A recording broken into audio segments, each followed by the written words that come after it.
Hi అండి. Welcome to our channel. ఈరోజు వీడియోలో నేను ఒక చక్కటి ముగ్గును అపార్ట్మెంట్స్ లాంటి చిన్న ప్లేసెస్‌లో వేసుకోవటానికి ఈజీగా ఉండే ముగ్గును వేసి చూయించాను.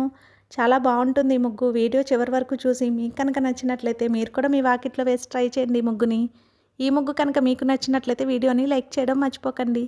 ఎవరైనా మన ఛానల్ని ఫస్ట్ టైం చూస్తూ సబ్స్క్రైబ్ చేసుకోకపోతే కనుక సబ్స్క్రైబ్ చేసి పక్కనే ఉన్న బెల్ ఐకాన్ని ప్రెస్ చేయండి. నేను కొత్త వీడియోస్ పెట్టిన వెంటనే మీకు నోటిఫికేషన్ వస్తుంది. మన ఛానల్లో నేను అప్లోడ్ చేసే అన్ని రకాల కొత్త ముగ్గుల వీడియోస్ అన్ని మీరు వెంటనే చూడవచ్చు.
ఈ ముగ్గు కనుక మీకు నచ్చినట్లయితే వీడియోని లైక్ చేయడం మర్చిపోకండి. అలాగే యూజ్ ఉన్న వారికి వీడియోని షేర్ చేయండి. మన ఛానల్ని సబ్స్క్రైబ్ చేసుకోండి. Thank you for watching our channel.